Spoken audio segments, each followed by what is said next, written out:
As World War II approached, the British Royal Air Force introduced the Supermarine Spitfire, just in time for the war against the Nazis. During the critical days of 1940, when Britain was left to fight alone against the might of the Luftwaffe, the Spitfire embodied the British will to fight to the bitter end.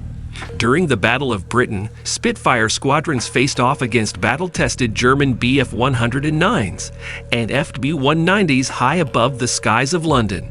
Because of its thin, elliptical wings, the Spitfire was better at maneuvering during dogfights, allowing it to outwit the Germans and rack up impressive shot downs in the desperate fight to save the citizens from bombing raids. The Germans expected the battle to be over in a matter of days, but they underestimated what would become known as the world's most distinguished fighter.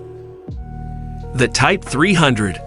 The British Air Ministry issued specification F-730 in 1931, calling for a modern fighter aircraft capable of carrying 4 machine guns and reaching a top speed of about 250 miles per hour.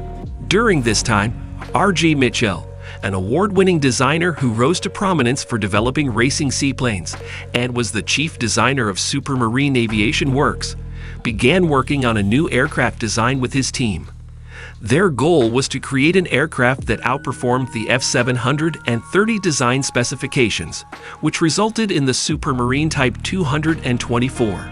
This open cockpit, gull-wing monoplane would eventually serve as the foundation for the legendary Spitfire. The aircraft flew for the first time in February 1934, powered by a 600-horsepower Rolls-Royce Goshawk engine, with unimpressive results. As a result, the Air Ministry refused to approve it. Mitchell and his team, on the other hand, quickly returned to work and focused on the Schneider Trophy seaplane designs, hoping to create something with the qualities of a racer aircraft and the capabilities of a fighter. The Type 300 prototype was quickly delivered to the Air Ministry by the team. However, it was rejected a second time and thus lost the bid against the Gloucester Gladiator. The Air Ministry was impressed this time by the prototype's thinner wings, enclosed cockpit, oxygen-breathing apparatus, and powerful Rolls-Royce Merlin engine. Mitchell was inspired to improve the Type 300 as a result of this. In late December 1934, the Air Ministry awarded Supermarine a contract and funds to develop the aircraft, dubbed the F-1035. Improvements. Mitchell and his team put the Type 300 through its paces in 2 different configurations.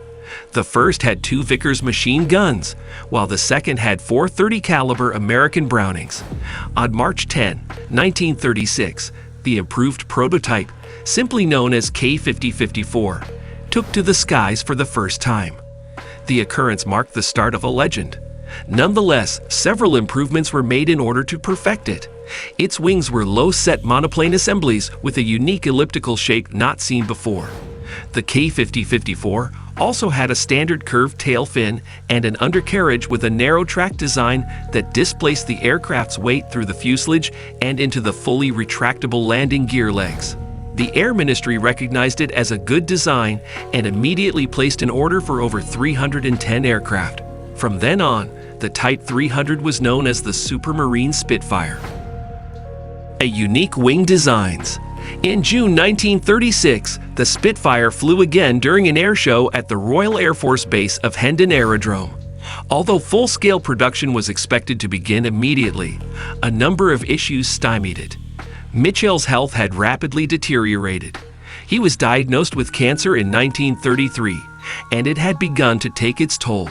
Nonetheless, he did everything he could to remain focused on his Spitfire design before dying on June 11, 1937. Joe Smith, one of his friends, was then tasked with developing and improving the design. The first Spitfires were delivered by mid-1938, but not at the rate anticipated by the Air Ministry.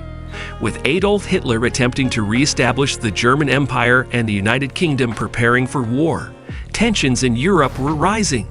Nonetheless, Supermarine's Holston factory was at capacity and unwilling to release the blueprints to outside manufacturers.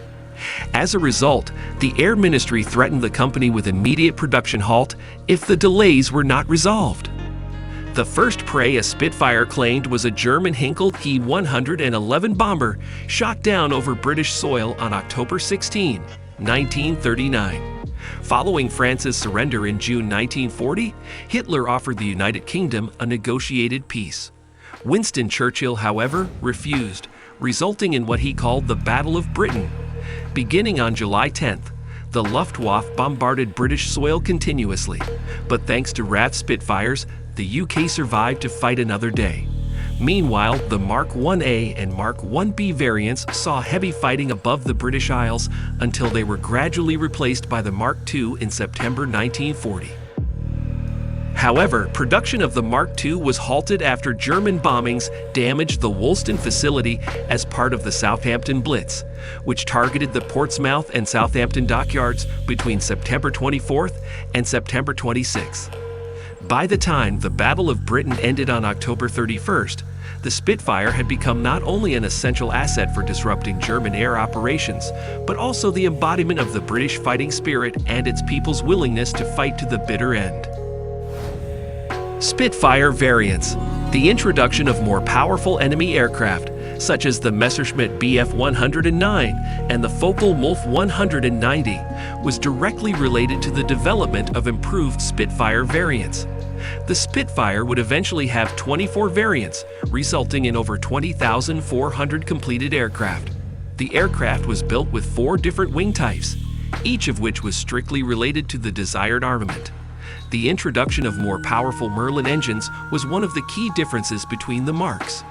The Mark V was one such example, with an improved Merlin 45 or 50 series inline piston engine. The Mark VI was then developed to counter high-altitude enemy aircraft, and it included a pressurized cockpit as well as longer wings for high-altitude interception. Another notable variant was the Mark X, which was outfitted with special camera equipment and extra fuel stores. The bubble canopy, enlarged tail fin, and lengthened fuselage were all features of the Mark XIV. The Mark XVI was a dedicated ground attack aircraft with 12.7mm heavy machine guns that was used during Operation Market Garden and the liberation of France in late 1944. The last Spitfire Marks, from 21 to 24, were powered by the mighty Rolls-Royce Griffon 61, 64, and 85 engines, which produced over 2,400 horsepower. Meanwhile, the Supermarine Spitfire was the naval version of the Spitfire, and it was built to withstand the rig hours of carrier life.